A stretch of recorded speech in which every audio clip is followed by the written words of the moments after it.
Chapter 31. The Truth Makes Free. Leslie, having once made up her mind what to do, proceeded to do it with characteristic resolution and speed.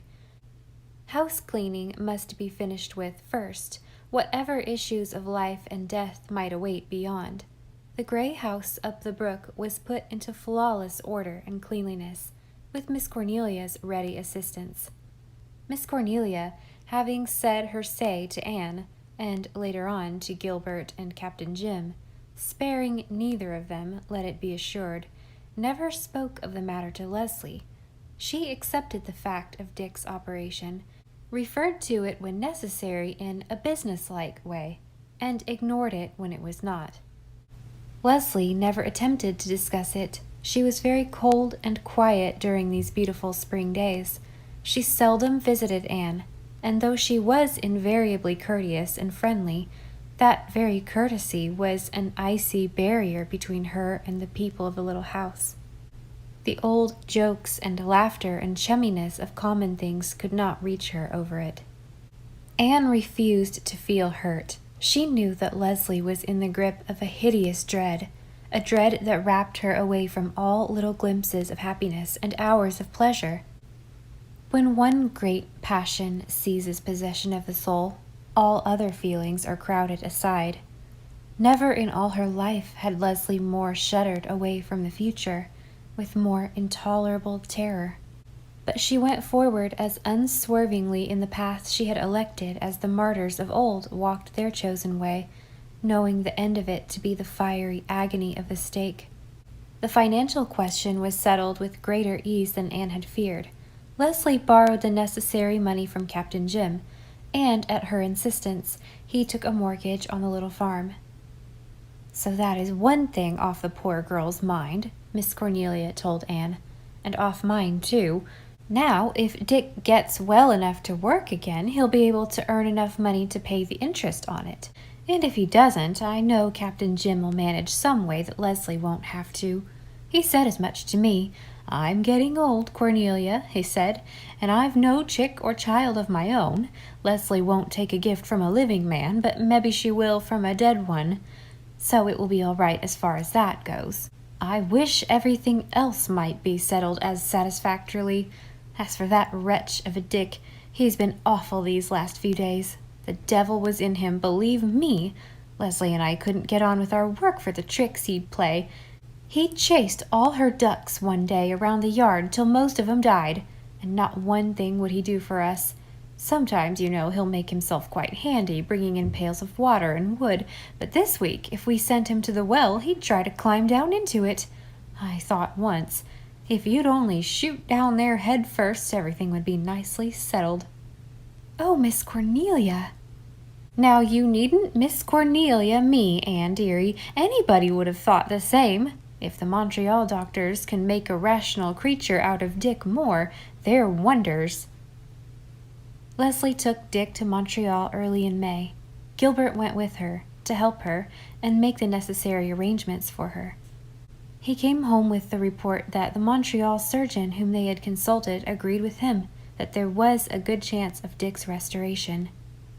"Very comforting," was Miss Cornelia's sarcastic comment. Anne only sighed. Leslie had been very distant at their parting, but she had promised to write.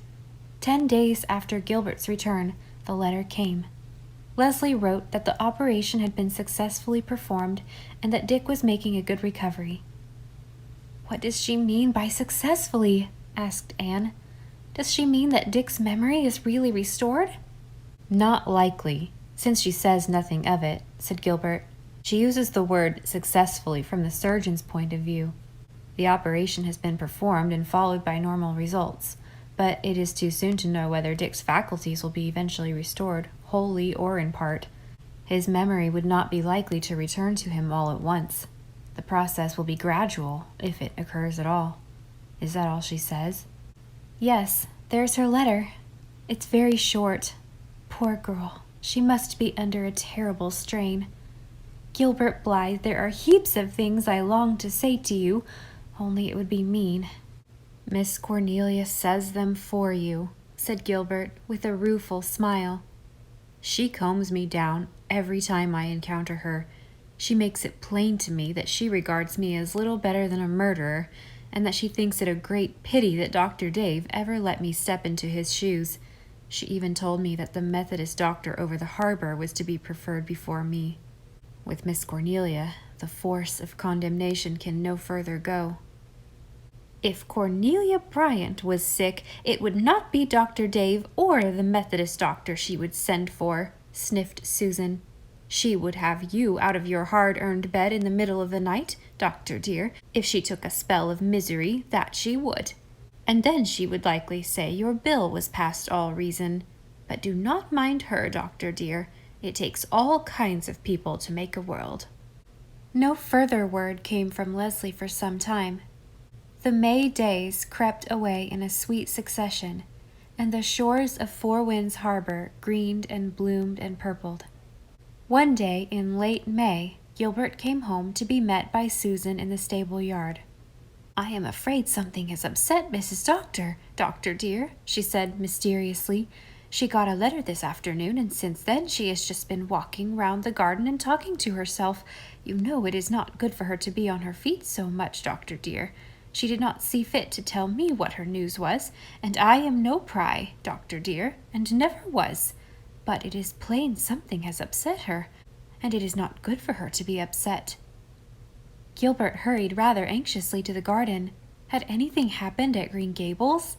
But Anne, sitting on the rustic seat by the brook, did not look troubled, though she was certainly much excited. Her eyes were their grayest, and scarlet spots burned on her cheeks. "What has happened, Anne?" Anne gave a queer little laugh. "I think you'll hardly believe it when I tell you, Gilbert. I can't believe it yet. As Susan said the other day, I feel like a fly coming to live in the sun, dazed like. It's all so incredible. I've read the letter a score of times, and every time it's just the same. I can't believe my own eyes. Oh, Gilbert, you were right. So right. I can see that clearly enough now, and I'm so ashamed of myself. And will you ever really forgive me?" "Anne, I'll shake you if you don't grow coherent. Redmond would be ashamed of you. What has happened?" "You won't believe it. You won't believe it." "I'm going to phone for Uncle Dave," said Gilbert, pretending to start for the house. "Sit down, Gilbert. I'll try to tell you. I've had a letter, and oh, Gilbert, it's all so amazing, so incredibly amazing. We never thought, not one of us ever dreamed." "I suppose," said Gilbert, sitting down with a resigned air, "the only thing to do in a case of this kind is to have patience and go at the matter categorically. Whom is your letter from?" "Leslie, and oh, Gilbert." "Leslie? Whew! What has she to say? What's the news about Dick?"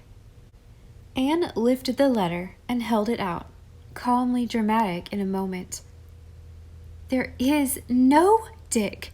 The man we have thought Dick Moore, whom everybody in Four Winds has believed for 12 years to be Dick Moore, is his cousin, George Moore, of Nova Scotia, who it seems always resembled him very strikingly.